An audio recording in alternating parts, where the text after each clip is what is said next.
Muy buenas tardes para todas las personas que se conectan en estos momentos a una nueva emisión de Uno de cada estantería en vivo. Arrancamos una semana más de nuestro recorrido por Colombia, nuestro recorrido literario que empezamos ya hace varias semanas ya, ya no recuerdo bien cuántas son, pero ya hemos pasado por muchos departamentos, pasamos por toda la parte de la costa, estamos recorriendo el interior del país y hoy pues nos vamos al eje cafetero. Entonces pues bueno, bienvenidas, bienvenidos a este nuevo capítulo. Saludamos muy especialmente a las personas que nos ven en estos momentos en vivo y en directo a través de Twitch. Recuerden que pueden hablar con nosotros, comentarnos, darnos sus opiniones, sus impresiones a través del chat en vivo y en directo. Y también pues saludamos a las personas que nos ven en diferido a través de los videos de YouTube, en donde también pueden interactuar con nosotros, nos pueden dejar un me gusta, un no me gusta, un comentario, o pueden compartirle nuestros videos a aquellas personas que consideren que les pueden gustar o revivir las lecturas que tal vez no vieron, o las que más les hayan gustado. Entonces también las esperamos y los esperamos por allá para que nos visiten.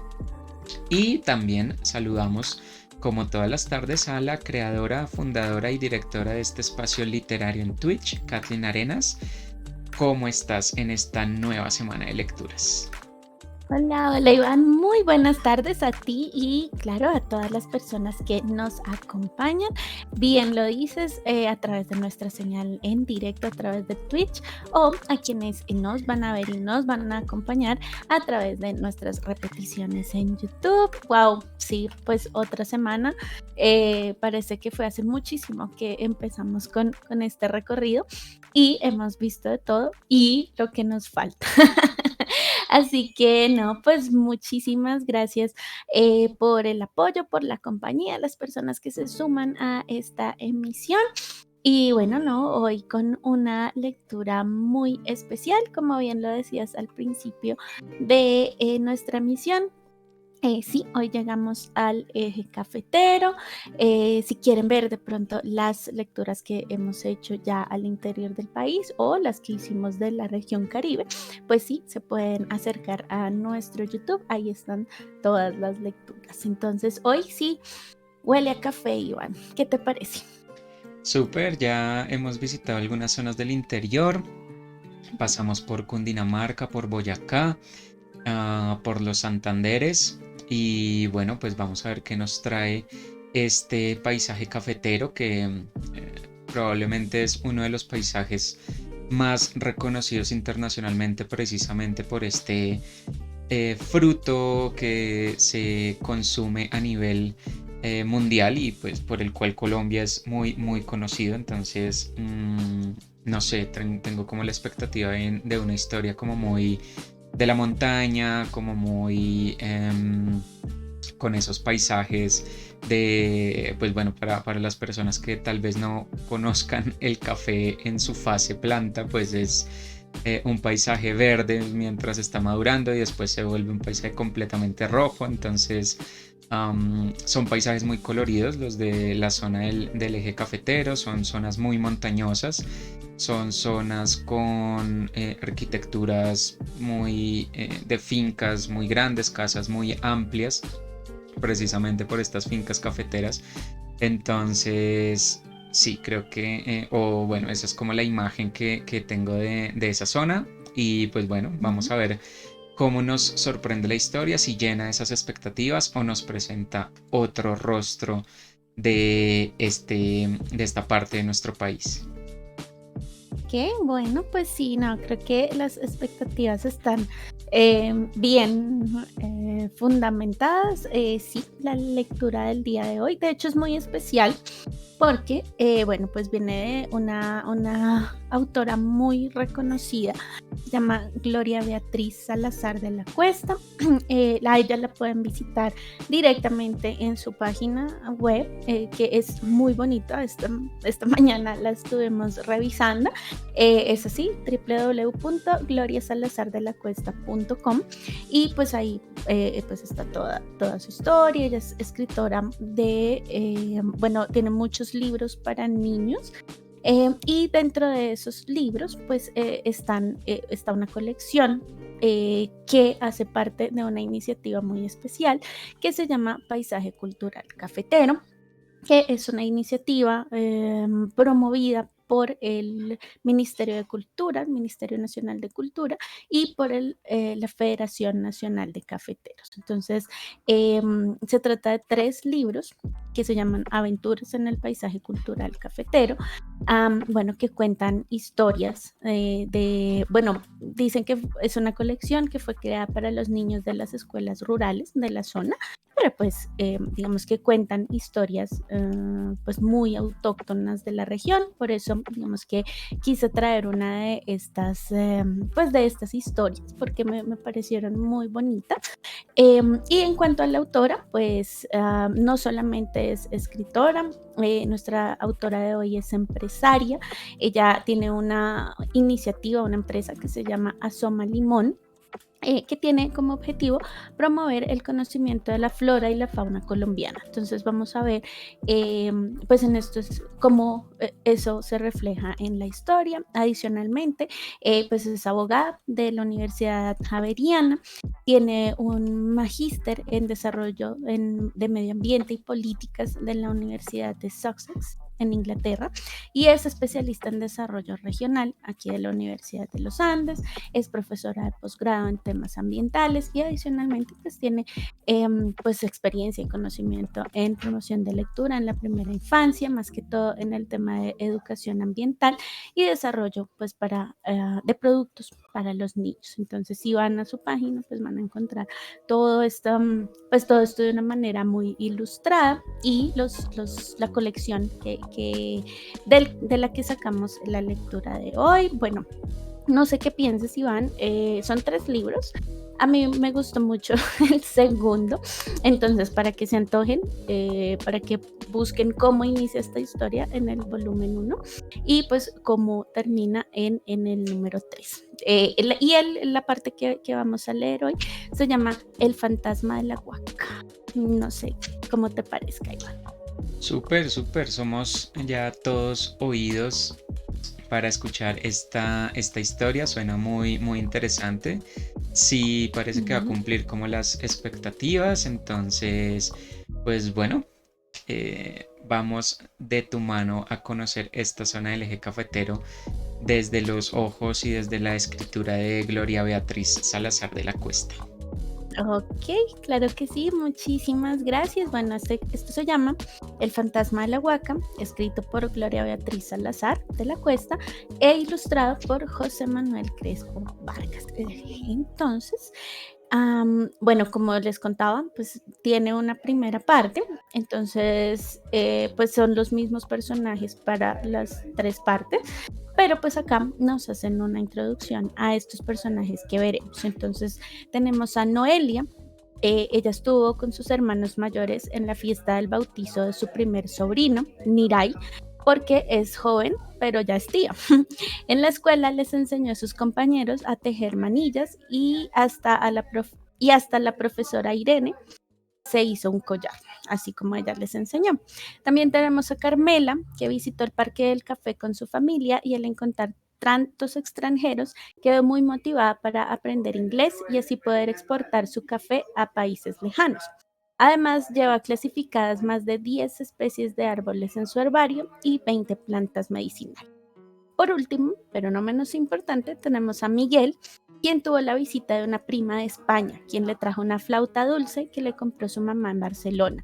Además, lo invitaron al concurso de bandas que se realizó en Neira y pasó feliz. Ahora quiere tomar clases de solfeo en la Casa de la Cultura y ser parte de la banda.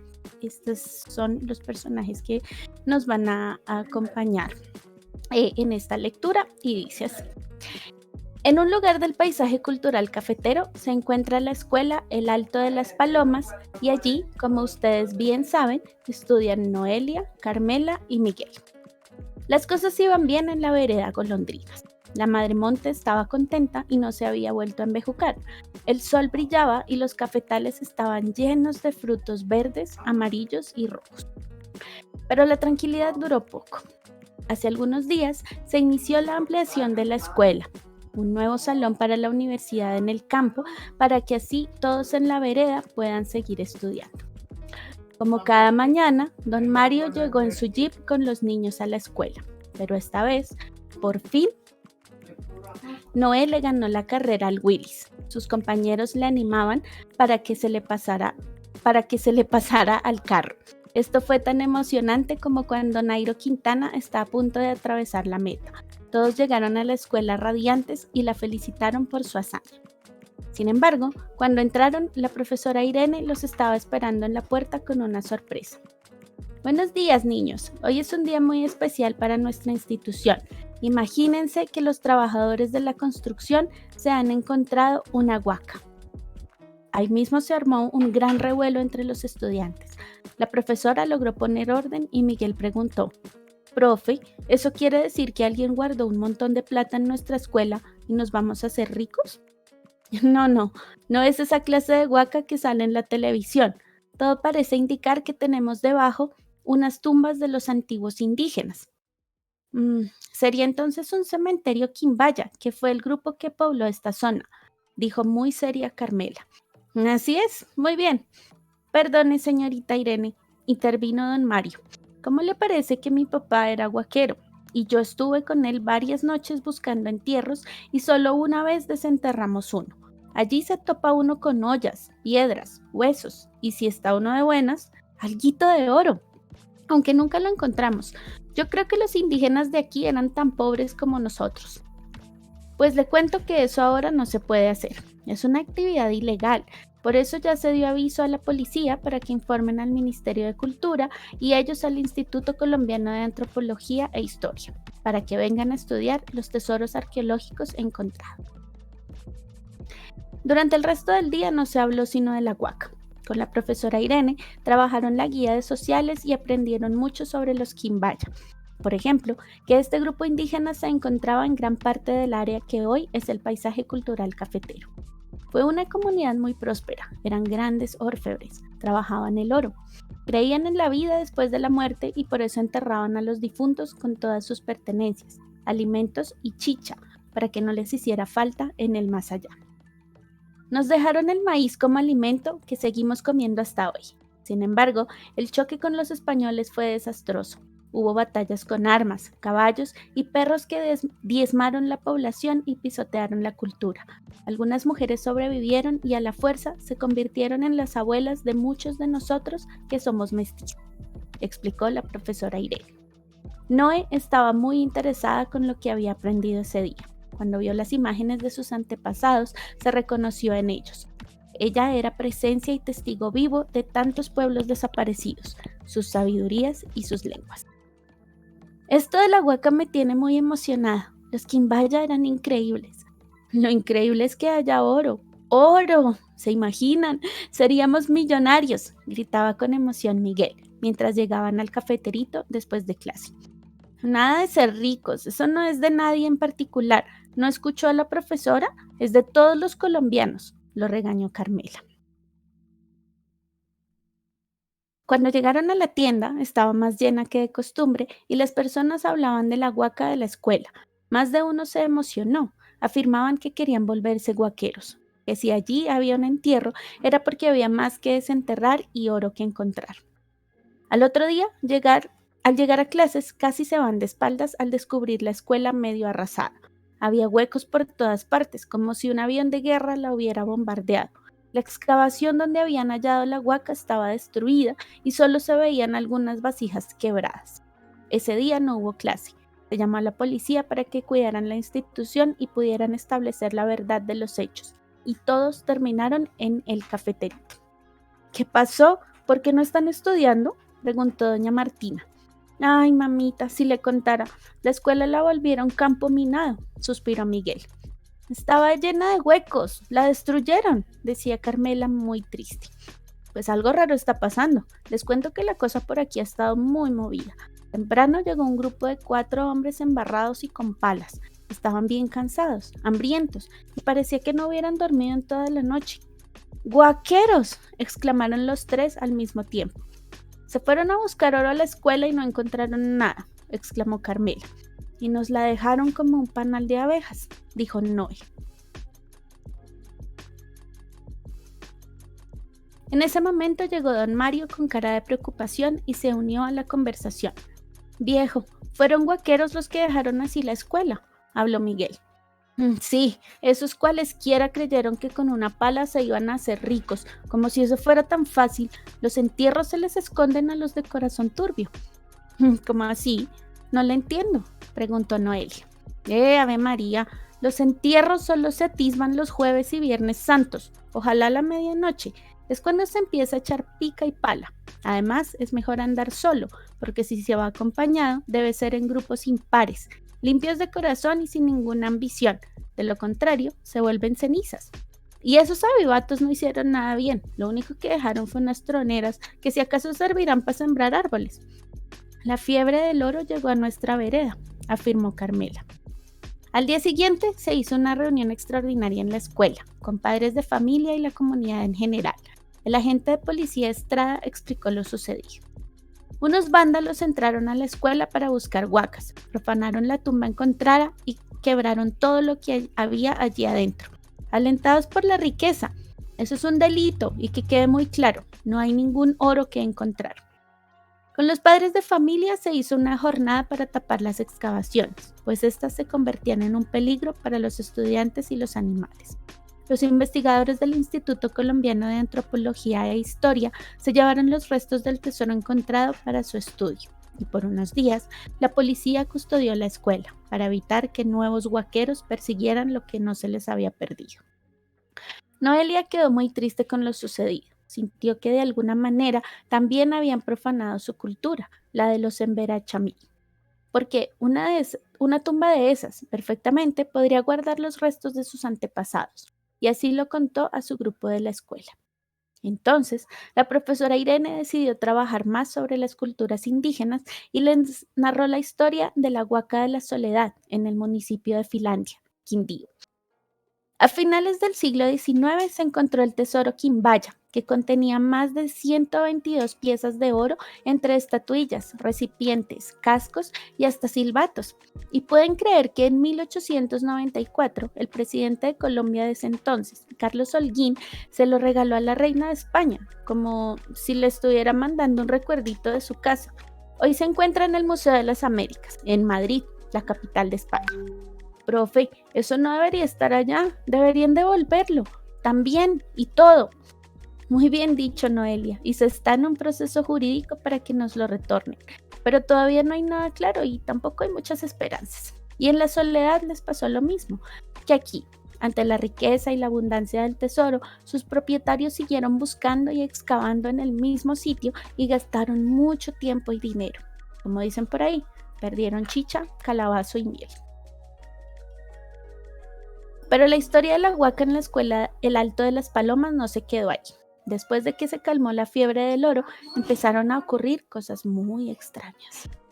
Cada vez que entraban al colegio, las sillas y las mesas estaban desordenadas. Otro día, los materos se encontraban caídos y las matas arrancadas. La profesora estaba muy molesta con los estudiantes y buscaba a los responsables. Los tres amigos tenían que solucionar este misterio y se pusieron una cita en la tienda para estudiar los hechos. Buenas tardes, doña Martina. Nos regala 2 empanaditas y nos puede llamar a Miguel, por favor. Buenas las tengan, ya se los llamo. Miguel llegó medio dormido y cuando vio a Carmela creyó que seguía soñando con el amor de su vida. Oiga, despierte, esto es muy serio, los zarandeó Noé. Cualesquiera no pueden venir, entrar y hacer tanto desbarajuste en la escuela. Sí, además la profe está embejucada porque cree que somos nosotros. Aquí hay gato encerrado, sentenció Carmela. Luego llegó la abuela de Miguel con las empanadas y un buen encurtido con ají pajarito y se metió en la conversa. Pero esto no está tan sencillo. Les cuento que la semana pasada vino el agente Estrada de la estación de policía. Él me dijo que al hacer la ronda nocturna por el colegio notó unas llamas azules, como fantasmas que aparecían y luego desaparecían. Por eso casi se cae la moto al ver semejantes visiones. Ave María, ¿será que tenemos espanto propio en la escuela? Exclamó Miguel. Yo no creo en fantasmas, eso debe tener alguna explicación, replicó Carmela. Yo sí creo que alborotaron un espíritu por culpa de la huaca destapada, terminó Noé. A la mañana siguiente le contaron todo a la profe. Ella les aclaró lo de las llamas azules, aunque no pudo explicar el caos que encontraban cada mañana. Eso se llama fuegos fatuos y es química pura. La cal de los huesos de un animal o un humano en contacto con el oxígeno entra en combustión y da una llama azul, y eso fue lo que vio la gente Estrada. Además, sabemos que estamos cerca de un cementerio indígena. Lo sabía, todo tiene una explicación científica, dijo satisfecha Carmela. Eso quiere decir que pudo haber sido hasta los huesos de un dinosaurio.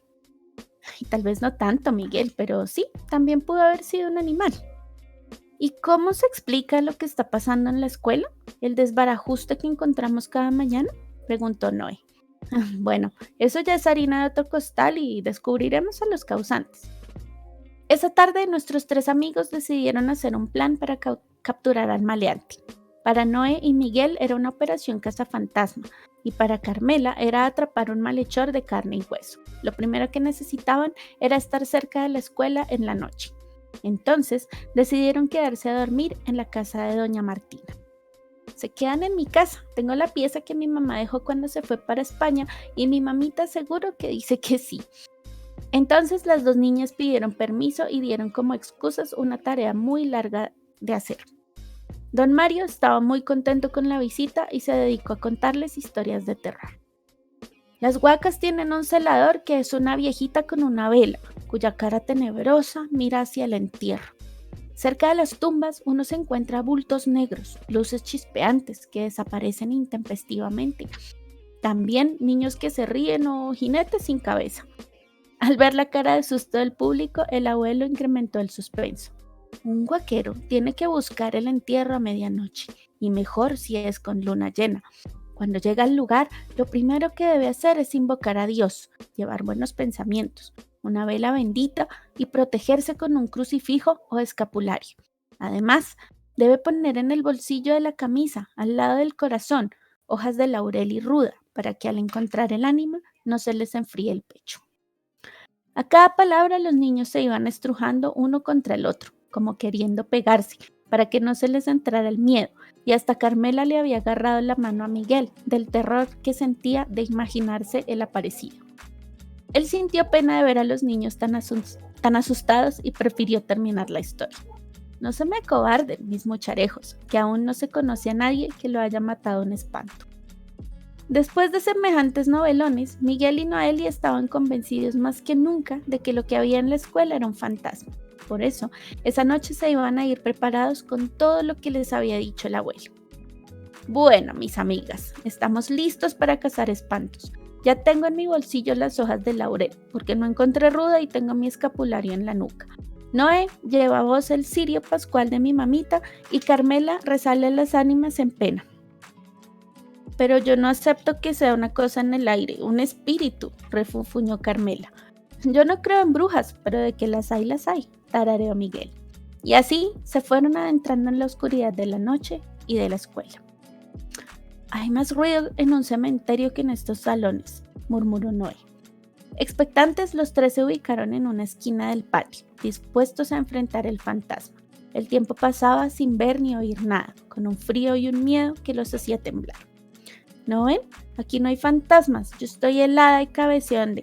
Caminen, vámonos a dormir. Perdimos la trasnochada, se quejó Carmela.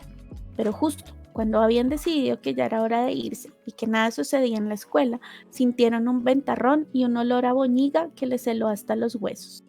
Inmediatamente, una visión los dejó como estatuas y sin habla. En la puerta de la rectoría había una figura borrosa con apariencia de mujer que mostraba con el dedo índice de su mano derecha la huaca profanada. Después, esa figura se volteó hacia los cazafantasmas y fue tal el pánico que se acurrucaron, cerraron sus ojos y como pudieron, se atragantaron con un grito ahogado. De pronto, sintieron un estruendo, como cuando se quiebra una ventana, y luego, nada, solo silencio. Cuando Noelia tuvo el valor suficiente para volver a mirar a ese espíritu que parecía una mujer, ya había desaparecido y la escuela estaba vacía. Solo se oían los latidos de los corazones a punto de escapárseles del pecho. Esto es demasiado para mí, casi me meo. Vámonos de aquí, dijo Miguel. Noé y Carmela estaban pálidas, no hablaban, como si el fantasma se les hubiera comido la lengua, y solo corrieron detrás de Miguel para salir lo más pronto de esa pesadilla.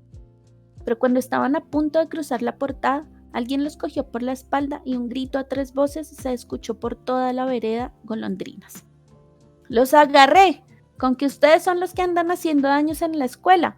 Nos vamos ya para la estación. Que Miguel se meta en diabluras, vaya y venga. Pero Carmela, ¡qué vergüenza!, reclamó el agente Estrada. Esa noche le tocó ir a don Mario por los niños, con el compromiso de que al otro día iban al colegio a enfrentar los cargos. Los 3 le contaron lo sucedido al abuelo y, para sorpresa de todos, él les creyó. Ustedes no son unos embusteros, yo sé de lo que están hablando. Esa alma está en pena, porque la vinieron a despertar del descanso eterno. Mañana será otro día, y al que madruga Dios le ayuda, así que necesitamos tempranear, porque ustedes 3 están metidos en la gorda.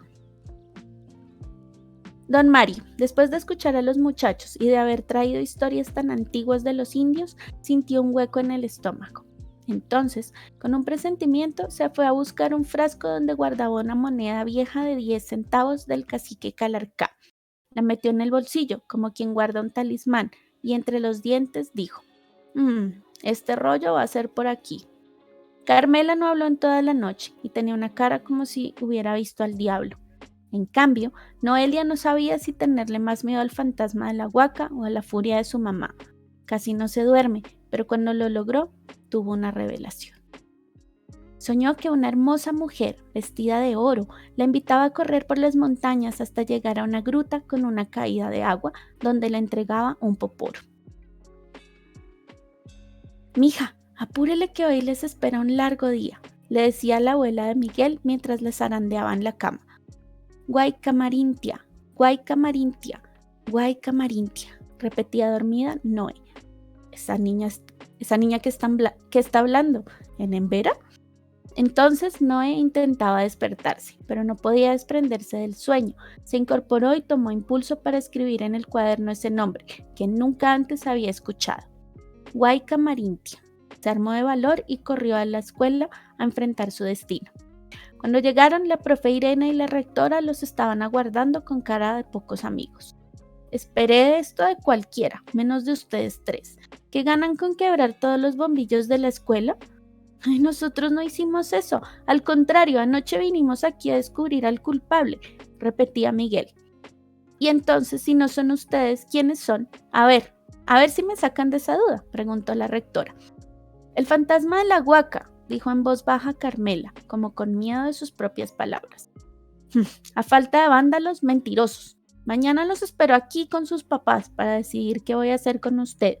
Por ahora se me van a barrer los vidrios». Carmela empezó a llorar. Ella estaba segura de que la iban a echar del colegio. Miguel la consolaba y le decía que su abuelo les creía, y Noelia ni hablaba, solo pensaba en su sueño, hasta que acató pronunciar: «Necesito un computador. Carmela, busca en internet Guaycamarintia». «¿Guayca qué?» «Solo escribílo con todas las letras, por favor», le suplicó Noé, que deletreó bien claro ese extraño nombre. Después de leer lo que aparecía en el computador, que decía lo siguiente: «La cacica Guaycamarintia fue la hija del cacique Calarcá, hermosa, valiente y fiel a su padre, que luego de su muerte se convirtió en reina de los Pijaos. Ella se casó con el cacique Quimbaya, quien la cubrió de oro y de riquezas. Fue una guerrera indómita ante las pretensiones de los invasores españoles, que nunca pudieron socavar el carácter agreste de los Pijaos». Noé se quedó fría, casi se desmaya y solo leía y releía. «No puede ser, es la misma, está patente». Luego de tranquilizarse y de que Miguel le hubiera dado agua, Noé les contó su sueño y cómo la cacica Pijao se le había revelado. Así que es ella la que nos tiene en semejante problemita, vociferó Miguel. ¿Y quién nos va a creer? Empezó de nuevo a sollozar Carmela. Esa tarde fue muy difícil para los tres amigos, especialmente para las niñas, porque Miguel tenía de su lado a su abuelo y eso lo hacía sentir tranquilo, pero sus compañeras estaban en problemas. Carmela llegó a su casa y se sentó con su mamá, Blanca Rosa, y su abuela, Romelia, y les contó todo lo sucedido la noche anterior. Su madre se molestó bastante por haberle mentido, y su abuela Romelia la defendió. Mire, Blanca Rosa, yo estoy de acuerdo que no está bien que nos haya engañado para quedarse donde Miguel, pero si mi muchareja dice que ella no hizo nada y que lo que vieron fue un espanto, hay que creerle. Ella toda la vida ha sido respetuosa y no miente. Pues por ahora, señorita, está castigada. Mañana se va con la abuela para la escuela a ver cómo arreglan este enredo, terminó Blanca Rosa. Mientras tanto, Noé corrió más rápido que todos los días a su casa, donde la estaba esperando su mamá con una totuma con guandolo. Gracias, ma, la necesitaba. Sentémonos y conversemos que tengo algo que decirle. Solo prométame que no va a hablar hasta que yo termine. Virgen del Perpetuo Socorro. ¿Y ahora qué? Así, Noelia le narró todas las peripecias de la noche anterior, mientras que su madre se retorcía en la banca, pero no la interrumpió, hasta que su niña le contó el ensueño de la cacica Guayca Marintia. Convérseme más del sueño, mijita. Ella era hermosa, su piel morena jugaba perfecto con su casco de oro, la nariguera, sus pulseras, y tenía un bastón. Corría como el viento, y yo también. Era muy veloz, y el poporo de oro que me dio era pesado y reluciente. Ese fantasma que atisbaron puede ser un caragavi. Cuentan los mayores que antes había una escalera, por la cual los en vera de este mundo podían subir al universo de los de arriba y reunirse con los del más allá. Pero los humanos fueron desobedientes y los castigaron. Ahora solo el Jaibaná se comunica con las ánimas. ¿Y eso qué tiene que ver con mi sueño? Sepa y entienda que usted puede llegar a ser una Jaibaná. Deje de echar cuentos. ¿En serio? ¿La pura verdad? Por ahora lo importante es entender el mensaje de la cacica y amansar su espíritu. Temprano se encontraron en la rectoría, Miguel y su abuelo, Carmela y su abuela, y Noé y doña María del Tránsito Bañol, su madre. La rectora enunció el pliego de cargos en contra de los jóvenes por los daños causados a la institución. Declaró que los había hallado en evidencia y para completar el desatino se habían armado una historia rebuscada para justificar sus desmanes. Perdone, señora rectora, intervino don Mario. Si estos niños dicen que vieron un espanto, eso fue así. Sepa que yo los defiendo con conocimiento de causa. Nosotros tenemos nuestras ánimas, continuó la mamá de Noelia. Y eso que ellos vieron fue un caragavi. Ustedes no saben de eso, pero mi gente lo mienta toda la vida. Eso está patente en el ensueño que tuvo mi hija con la Guayca Marintia. Cuando rezo, yo creo en la resurrección de la carne. Salió a apoyarla doña Romelia. Ahora tenemos que apaciguar esa fuerza que desataron, concluyó la mamá de Noelia. Ay, no me salgan con estas cosas en pleno siglo XXI, refunfuñó la señora rectora. No se diga más, si usted no nos atiende, dejemos la cosa de ese tamaño y a mi niña me la sacan de ese baile, habló secamente doña María del Tránsito. Bueno, ya que ustedes le creen a sus hijos y nietos, entonces no voy a expulsarlos de la escuela. Su sanción será quedarse después de clase para hacer la limpieza de la institución. Y en esto quedaron los cargos. A la noche siguiente los desastres fueron mayores. Las llaves del agua amanecieron chorreando y la escuela inundada. Y no había ninguna posibilidad de acusar a los estudiantes, ni mucho menos a los tres amigos. Entonces la profesora Irene se reunió aparte con Miguel, Noelia y Carmela y les expresó lo que pensaba. Les cuento que averigüé sobre la cacica Guayca Marintia y es un hecho histórico. Es más, algunos creen que el tesoro Quimbaya de la Soledad es de su padre, el cacique Calarcá. Yo les creo, aunque no se lo sostengo a nadie, y menos a la rectora. ¿Qué vamos a hacer? Porque al paso que vamos, la cacica va a acabar con todo en esta escuela. Yo siento que ella quiere ser recordada, que no se olvide la resistencia de nuestros pueblos indígenas. Uy, Noé, no te conocí esa cara de sabia, molestó Miguel. Eso suena lógico, podríamos hacer un festival y conmemorar a nuestros antepasados. como lo que hacen en México el Día de los Muertos, agregó Carmela. Sí, hagamos una fiesta y bailamos al son de los tambores, cantó Miguel. Eso me suena, dijo la profesora Irene. También me gustaría que nos contaran historias como la de don Mario y sus expediciones, doña Romelia sobre la Patasola y la Madremonte, y doña María del Tránsito sobre los Caragavi y la de los Jaibanás. La rectora no quedó muy convencida con la propuesta, pero ya estaba cansada de encontrar todos los días la escuela patas arriba y autorizó el evento. El festival fue memorable. Repartieron arepas con chorizo. Noé pintó las caras de sus compañeros con achiote, como hacen los en Vera. Se escucharon narraciones sobre los mitos y leyendas alrededor de una hoguera. Además, el nuevo salón que se construyó para la universidad en el campo se nombró en honor de la cacica Guaycamarintia. Noelia quería algo más que el festival, por eso se hizo una pulsera de chaquiras para recordar a la cacica y nunca más se la quitó. Ella sentía que algo en su interior había cambiado desde esa revelación. Entonces corrió desde la finca Corocito hasta la quebrada Naranjales y allí se bañó en sus aguas, como un ritual en homenaje para Guaycamarintia y sus antepasados. Después del festival, la escuela volvió a quedar en paz, aunque Noé era diferente.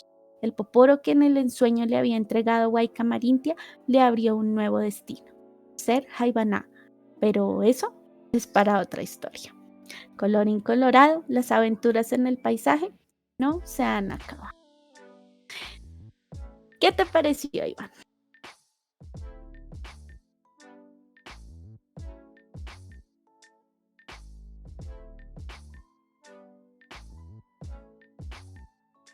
Paula.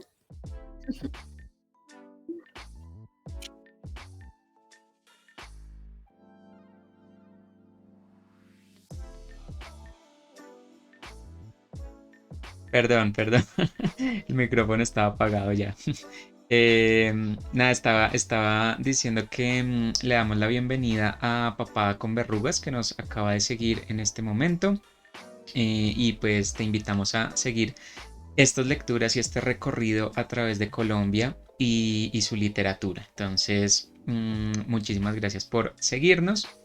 Y bueno, pues con respecto a esta historia, pues una historia muy bonita, la verdad, muy aleccionadora en el buen sentido de la palabra. Vemos un montón de referencias a la cultura colombiana y a su historia indígena. Entonces creo que es una historia y es un libro que reivindica mucho ese pasado que a veces está un poquito como olvidado, ¿no? Entonces, tenemos por ahí referencias a varios vocablos indígenas, las referencias a sus estructuras como los caciques, referencias a mitología y a leyendas de la parte del eje cafetero, referencias también a el arte de estas culturas, como por ejemplo los famosísimos poporos que probablemente son conocidos internacionalmente. Y bueno, pues el que hay aquí en el Museo del Oro es muy, muy famoso. Entonces, creo que es un referente cultural muy fuerte. Pero también vemos otros referentes que tal vez no son tan reconocidos ni siquiera por nosotros mismos. Entonces, me pareció una historia que reivindica mucho esa parte histórica, esa parte cultural con un trasfondo pues muy, muy bonito a través de la historia de estos tres niños y de cómo el, su contacto con estas historias pues les va mostrando parte de su propio pasado, ¿no? Me gustó mucho también esa presencia de la escuela como ese referente en el cual estos niños van aprendiendo acerca de su pasado, de su cultura, de sus antepasados y cómo eso se va vinculando con esos descubrimientos que van haciendo. Me pareció un poco una historia entre, más o menos entre Scooby-Doo y historias más como, no sé, como de ir descubriendo historia. Yo recuerdo mucho, por ejemplo, un programa que a mí me gustaba mucho, que era el de Johnny Quest. No sé si lo habrán visto. Era una caricatura que daban antes y era un niño que tenía unos amigos y bueno, tenía un montón de historias alrededor de y viajar al pasado o ir a, no sé, algunos sitios históricos e ir descubriendo esa historia de la mano de nosotros los espectadores. Entonces esta historia me pareció, me revivió un poco eso, con pues obviamente la particularidad de que es algo eminentemente colombiano. Entonces me gustó mucho Mm. ese aspecto. Y bueno, para nuestra audiencia les teníamos preparadas algunas imágenes porque pues el libro no solo tiene el texto, sino que también está ilustrado. Entonces te quería preguntar a ti, ¿qué te pareció? ¿Qué impresión te dio leyéndolo mientras vamos viendo las imágenes? Y de pronto también que nos cuentes un poquito sobre estas fotos, ¿no? Ok, claro que sí, no, pues es un texto muy, bueno, un poco lo que hablábamos con el texto anterior, el de Doña Silveria. Y es que, bueno, se entiende que son textos como de plan lector, pues para los niños, pero lo bonito es que es muy autóctono, ¿no? Entonces, pues tenemos la figura de la casica, por ejemplo, el trasfondo que tiene esto. Bueno, no sé, si te habrán contado estas historias de huacas, a mí me fascinan. Digamos que también una parte de mi familia también viene del campo santandereano y mi mamá todavía me cuenta este tipo de historias y me generan esa fascinación. Porque sí, pues son estos paisajes, por ejemplo, estamos viendo acá la casa del paisaje cafetero, estas casas grandísimas y las montañas y las palmeras y todo. Entonces sí, más o menos eso es lo que nos cuentan. Y pues no sé, en mi familia no sé si en la tuya, en la mía hay una historia de alguien que se llevó bueno, un tunjo, que es una figura también de estas de cuentos de espantos y esto, pero es una creencia que hay, que te encuentras una figurita de oro, algo así como lo que decía el abuelo, que si eres puro de corazón y esto, pero bueno, el final de todas esas historias es que por la avaricia es un espíritu que está buscando almas y pues como lo ves de oro y lo ves bonito y todo esto, pues finalmente te lleva. Entonces hay una historia así parecida aquí en la familia. Y pues las historias de los espantos y no sé, mi hermana, por ejemplo, mi hermana que alcanzó a vivir allá también me contaba, no sé, que hay espacios en las montañas donde no puedes escuchar nada, como si fueran como, no sé, una especie de portales o algo así. Entonces, sí, estas historias son muy llamativas, son muy comunes también para las personas que nos ven por fuera de Colombia, pues sí, son bastante comunes. Como tenemos esa herencia indígena ancestral, es muy común encontrar entonces este tipo de historias, las huacas, los entierros y pues todo lo que conlleva eso, ¿no? Entonces veíamos en el cuento ese tema de los huaqueros, esta gente que está por ahí como buscando esos tesoros, destruyendo pues parte de donde están enterrados, buscando pues esas riquezas. Y me llamaba mucho la atención el personaje del abuelo, pues porque nos hablaba de eh, pues lo que había que hacer, ¿no? Para hacerse acreedor a esa riqueza, ¿no? No cualquiera puede hacerse acreedor a eso. Entonces, por ejemplo, vemos a Noelia que pues espiritualmente encontró su camino, porque pues le fue entregado el poporo, lo vemos ahí, es esa figura que tiene en las manos. Y sí, el más famoso es el que encontramos en el Museo del Oro, que bueno, también veo ahí una crítica que no sé cómo la veas tú a ese tipo bueno, exhibiciones en los museos, de que en algún punto de nuestra historia pues eso se sacó y deliberadamente pues se sacó del país y bueno, ahora como decía la profe, pues tenemos ahí unos temas tratando de recuperar eso, en fin. Entonces, sí, no, pues para mí eso es una historia muy, muy bonita. Es una historia que tiene elementos de querer también como aleccionar, ¿no? Lo que veíamos de pronto en la historia pasada fue un poco más sutil, ¿no? Además, pues claramente esto es un trabajo hecho para una institución, que es el Ministerio de Cultura, la Federación Nacional de Cafeteros. Entonces sí, pues veo ahí también pues se ve claramente que hay una intención también de parte de los organismos que hacen estas publicaciones.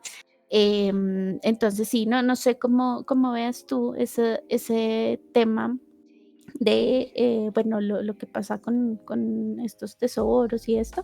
Y bueno, como es en general el tema de las organizaciones haciendo estas publicaciones. Bueno, pues ahí hay un tema bien delicado porque, bueno, yo me acuerdo que cuando estaba en el colegio, como en noveno, décimo más o menos, en esa época, yo le pongo eso, era más o menos año 2000, entre 2000 y 2004 más o menos. Hubo un incidente diplomático porque precisamente unos guaqueros, que si mal no recuerdo eran de Reino Unido, se habían encontrado unos objetos eh, y se los habían llevado. Simplemente como que, bueno, esto es nuestro y se fueron. Y eran objetos claramente de culturas precolombinas. ¿Por qué se sabía? Pues porque, por ejemplo, como estamos viendo aquí en la imagen, pues estos adornos, los tocados de las cabezas o las pecheras, estos collares y estos cinturones, pues todo eso es muy representativo de estas culturas. Y los tallados, los dibujos que tenían inscritos, pues también son muy, muy representativos. Y pues bueno, que la mayoría eran de oro, entonces son elementos que se encontraban en estas tierras. Y bueno, estos señores simplemente decidieron llevárselo. El embajador o el consulado, no recuerdo quién, de Colombia, pues, pues le dieron la información, le dijeron como vea, esta gente vino, se sacó estas cosas y se las llevó, entonces pues nosotros queremos recuperarlas. Y pues bueno, ahí hubo un diálogo diplomático y finalmente como que dijeron, no, eso es de ellos y pues ya no hay nada que hacer, eso no se puede recuperar. Y yo me acuerdo que eso, eso era pues como muy, como desesperanzador, o sea, pueden ir aquí cualquier gato y se lleva lo que se le dé la gana y el país no puede hacer absolutamente nada. Ni siquiera por una cuestión, porque no es una cuestión económica, o sea, es decir, ese oro o esos adornos no se van a hacer para fundirlos y sacar plata de ahí, ni se van a vender ni nada, pero sí es una cuestión de como de perder ese pedacito de la historia, ¿no? Porque la mayoría de estas cosas pues son precisamente para eso, para exhibirlas en museos o para mostrar pues cómo fue el proceso, el desarrollo de estas culturas. Y pues bueno, si van a terminar en un museo, pues no sé, creo que es mejor que terminen en un museo del país del que son y no por allá en un museo en el extranjero, eh, que de hecho también pues se pueden estar lucrando de esas cosas y simplemente como para mostrar, miren, tenemos cosas de todo el mundo. Entonces, sí, a mí me parecía que eso era bastante, bastante duro. Y, y pues yo sí creo que eso bueno, el museo o que estén en un museo, pues en parte se entiende porque pues es como el sitio al que en teoría todos podemos acceder y en el que todos podemos disfrutar de estos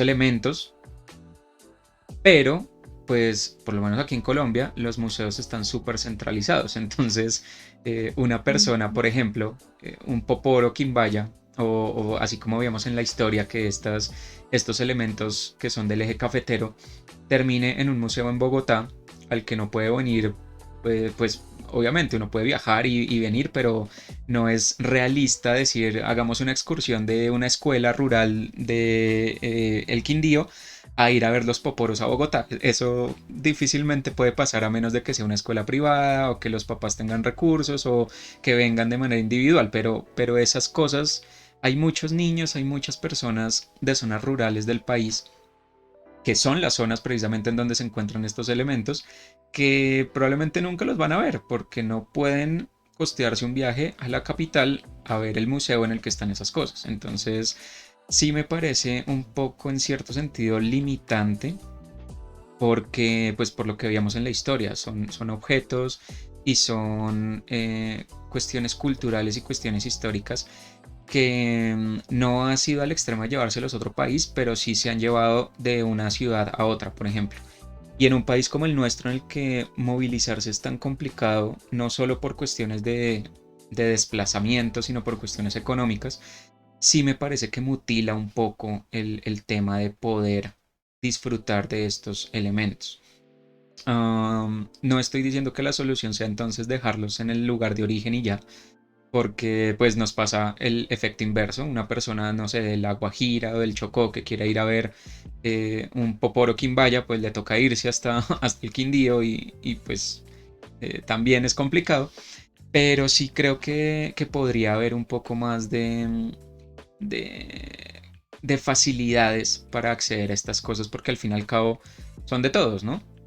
Y en ciertos sentidos, pues esas cuestiones culturales sí se apropian de unas maneras que no son las mejores y terminan lucrando a ciertas personas o terminan siendo cooptadas por ciertas personas y los originarios o las personas, los descendientes de esas culturas, los descendientes directos, pues terminan abandonados prácticamente a su suerte. Uno de los ejemplos más claros y cercanos que tenemos de eso es la cultura wayú con sus mochilas y sus chinchorros y sus tejidos que internacionalmente se venden por cientos de dólares incluso. Una mochila wayú puede costar fácilmente en una boutique de lujo, no sé, 300.000 pesos, 500.000 pesos. Mm. Y una tejedora wayú no le dan 30.000 pesos por una mochila. Entonces, son cosas que... Y eso es historia viva, ¿no? Todavía hay wayús que hacen eso. Obviamente, si todavía hubiera indígenas, no sé, Quimbaya, por ejemplo, que manejaran el oro, hicieran este tipo de adornos, yo creo que pasaría exactamente lo mismo. Entonces, sí, sí es una cuestión de tal vez de poca apreciación de esos elementos, de esas culturas. Y pues bueno, terminan o bien usufructuadas por externos o bien encerradas en un museo a los que no todos pueden acceder. Y a pesar de que en principio la intención sea noble, pues termina mucha gente perdiendo ese capital cultural que también les pertenece, ¿no? Sí, completamente de acuerdo también. María Alexandra nos dice en el chat que sí, está de acuerdo, que cree que es un tema de respeto a los pueblos originarios y a quienes habitamos un territorio, ¿no? Y creo que pues el valor, y ahí sí también me uno como a la charla. Sí, digamos que el valor de estos textos, que, bueno, digamos que a mí sí me parece que está muy, pues se ve mucho el tema institucional, digamos que, no sé, la mención de pronto a los organismos que se encargan de hacer ese proceso, como el ICANN, que está ahí nombrado como con todo su nombre y etcétera. A pesar de eso, que se puede ver como un material como excesivamente mediado por la institución, pues creo que también el valor y creo que el que esté, em, construido para los niños de la región es ese, ¿no? Aprender como a que hay una herencia, a cuidarla, entonces pues lo que les pasó en la historia, entonces que bueno, estaba pues descubrieron la huaca y esto, y al otro día ya no estaba y encima, entonces pues todo lo que implicó para ellos, ¿no? No solo el que hubieran tenido que ponerse tras la pista, que es como la parte de la aventura, sino lo que se ve atrás, ¿no? Entonces que pues no hubo un día que se perdió de clase, los bombillos de la institución estaban rotos, cuando llegaron allá pues estaba todo vuelto nada, entonces sí, digamos que esos fenómenos de pronto de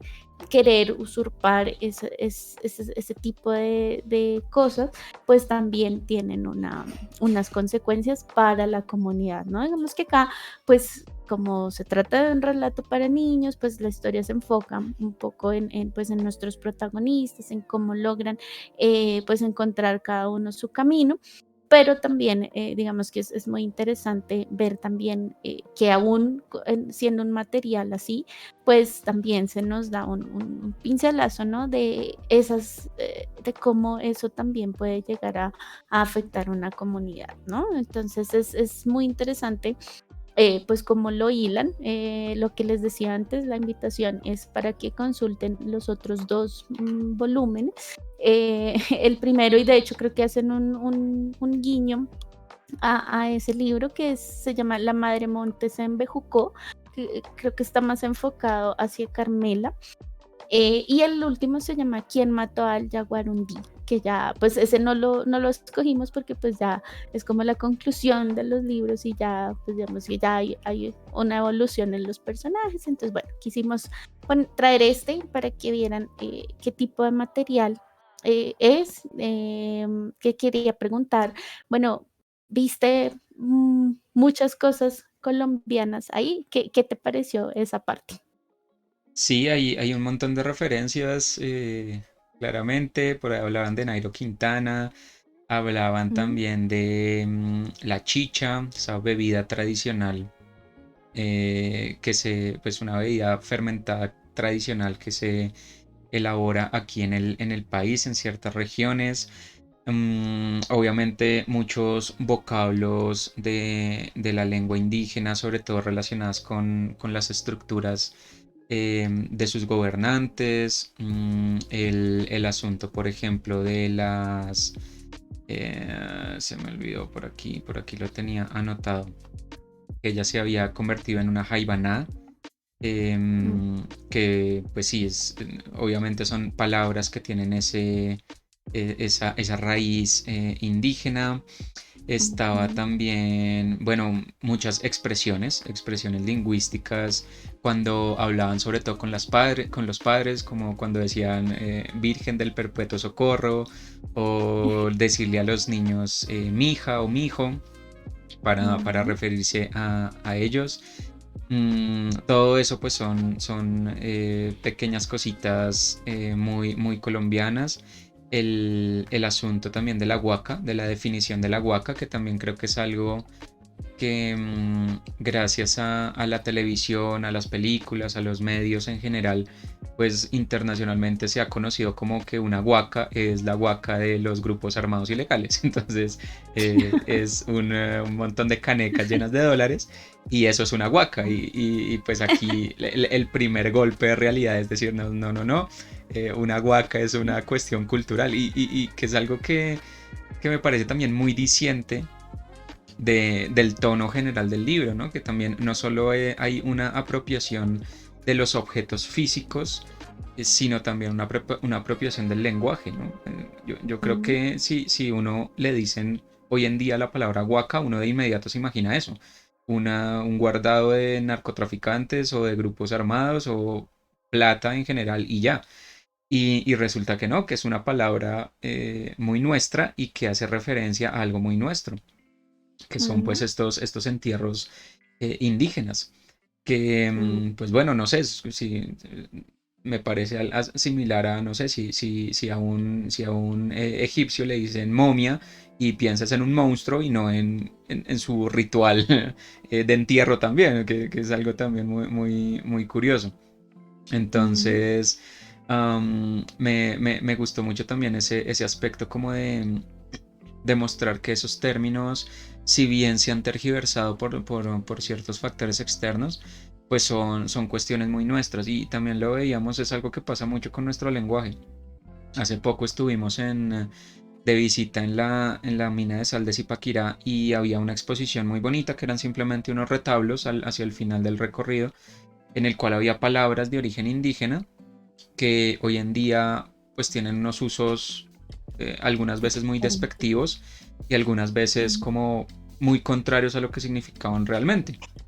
mm, Recuerdo mucho de ahorita, por ejemplo, la palabra guaricha, que es una palabra que hoy en día se usa para insultar a una mujer y pues en realidad significa guerrera. Entonces, eh, esas apropiaciones del lenguaje indígena para volverlo algo como burdo o grosero mm, o como despectivo, pues también nos dice mucho de lo que decía María Alexandra en el chat, de cómo ese maltrato a esos pueblos originarios se puede dar en varias instancias y muchas veces lo perpetuamos simplemente porque no sabemos. O sea, si a uno nunca le dicen en la vida que la palabra huaca significa es un entierro indígena y no un montón de plata de un narcotraficante, pues uno va a seguir pensando como piensa. Lo mismo con todos estos vocablos indígenas o de origen indígena que han sufrido esas transformaciones. Entonces, creo que el libro también hace un buen trabajo en ese sentido, en no darnos las cosas masticadas, porque en ningún momento nos dice como una jaibana es tal cosa, o bueno, con la huaca sí lo dicen un poco más específicamente, pero también por el mismo flujo de la historia, ¿no? Pero no nos explican qué es un cacique, por ejemplo, qué es una cacica, no nos dan esos indicativos como también para incitarnos a nosotros mismos como a, oiga, pues esto es parte de su historia, ¿no? O si usted está interesado, si usted está leyendo esto, pues puede que esté interesado en conocer un poco más de esta historia. Entonces puede averiguar qué es un cacique, cuál era la organización política de estas comunidades, qué significa Jaibaná, o por qué nos hablan de una Jaibaná en este caso, qué es un poporo. Pues aquí vemos el dibujo y todo, pero ¿para qué servía eso? ¿Tenía alguna utilidad? ¿Era un adorno? ¿Era un elemento ritual? Bueno, ¿qué era? mm. Y el libro juega un poco con todos esos referentes como para decirnos, hay más historia detrás de lo que le estoy contando. Y es una historia interesante, entonces sería bueno que vaya y la averigüe, ¿no? Sí, completamente de acuerdo. Además que, bueno, estaba mirando porque, bueno, estos libros, si los quieren buscar, están disponibles en internet con los nombres que ya les comenté, que son La Madre Monte se embejucó, El fantasma de la Huaca y Quién mató al Yaguarundí, perdón.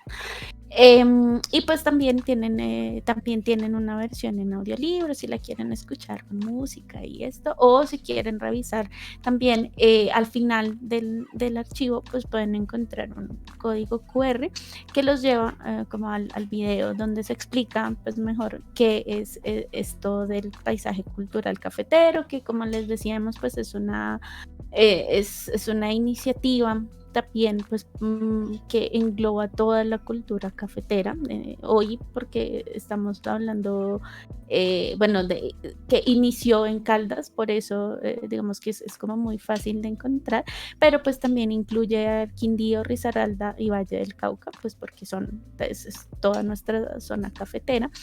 Entonces, sí, digamos que la invitación también es a consultar este tipo de publicaciones, como ya les decimos, pues es claro que están hechos pues para niños, como les decíamos, eso es una de las especialidades de la autora. También, pues como ven, también hay una guía como hacia lo ambiental, hacia lo que puede pasar si estos procesos se manejan mal. Entonces, sí, digamos que hay un trabajo, hay un esfuerzo realizado desde la institucionalidad, pues precisamente para que no nos pase como lo que nos cuentas, Iván, de la huaca, de estas cosas, como nos dice Nuri, es que ahora pues la historia patria poco y pues sí, antes era como la cátedra, lo que les decíamos la vez pasada de la urbanidad de Carreño, eso era una materia, pero pues ya no. Entonces, sí, digamos que estas publicaciones pues tienen un esfuerzo adicional, que es muy importante que se visibilice. Estos libros no son tan antiguos, fueron publicados en el 2018.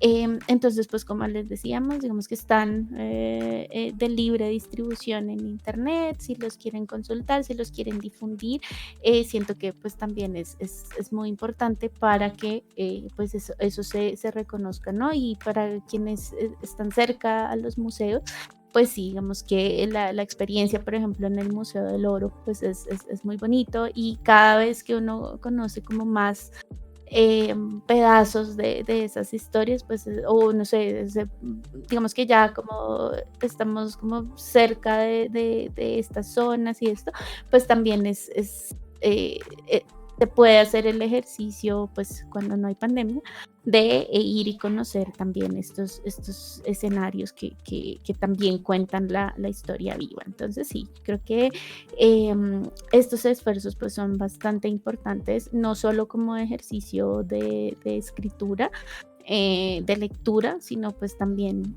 lo que viene después, ¿no? El reconocimiento que hay y bueno, todas estas historias que también merecen ser conocidas y reconocidas, ¿no? Claro que sí, pues muchísimas gracias por habernos presentado este libro, a esta autora. Mm, Como siempre y como lo mencionabas, la invitación para todas las personas que nos ven es a consultar el resto de la historia. Como como nos mencionabas, este es el tomo intermedio, hay uno antes, uno después, entonces si quieren saber para dónde va la historia de estos tres niños, para dónde va la historia de esta huaca, de estos fantasmas, pues invitadísimas, invitadísimos a que consulten el resto de libros, promovidos, como decías, también por la Federación Nacional de Cafeteros. Entonces, bueno, esos libros se pueden conseguir. Entonces, sí, consúltenlos y si quieren saber más de la autora, también pueden averiguar en la página que nos mencionaste al inicio del video para conocer más de sus iniciativas, de sus historias, de sus publicaciones, etcétera. Nosotros los invitamos y las invitamos también a conocer un poco más de nosotros. Nos pueden encontrar aquí en Twitch en las tardes haciendo lecturas en vivo y en directo. Pueden interactuar con nosotros a través del chat. Lo único que tienen que hacer es, si quieren saber cuándo estamos en emisión, darle clic al corazoncito, seguirnos para que Twitch les notifique cuando empieza la emisión. Es completamente gratis, no hay que pagar nada. Entonces, invitadísimas, invitadísimos a que nos sigan aquí para que estén enterados de cuando hacemos emisiones.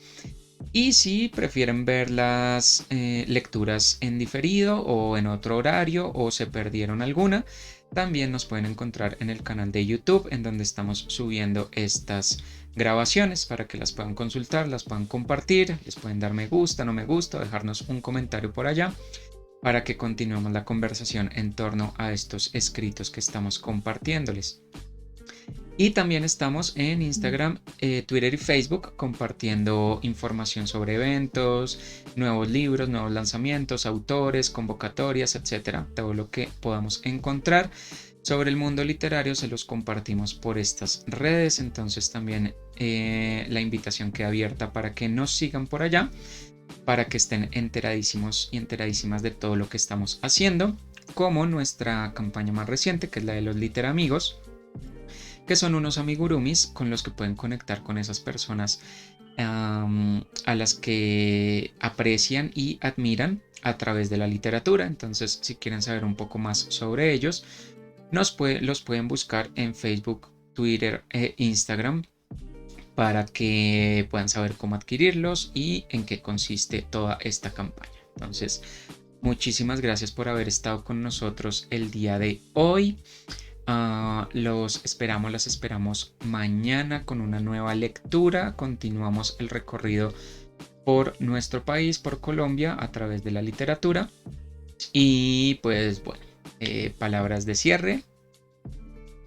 No, como siempre, reiterarte pues mi agradecimiento por acompañarme en este espacio y por supuesto a quienes nos acompañaron en el chat del día de hoy, a María, a Nuri, muchísimas gracias. María me estaba diciendo por acá que le encantó la narración, yo le decía que me parecía que necesitaba el acento, pero de todas maneras, muchísimas gracias pues por estar acá, por comentarnos en el chat, por todo el apoyo, como siempre. Y nada, pues la invitación está abierta para acompañarnos en esta semana de lectura, a ver qué nos depara nuestro viaje. Por ahora, les deseamos una muy feliz noche, un muy feliz resto de jornada y ya saben, nos vemos en las estanterías. Que estén muy bien, hasta luego. Chau, chau.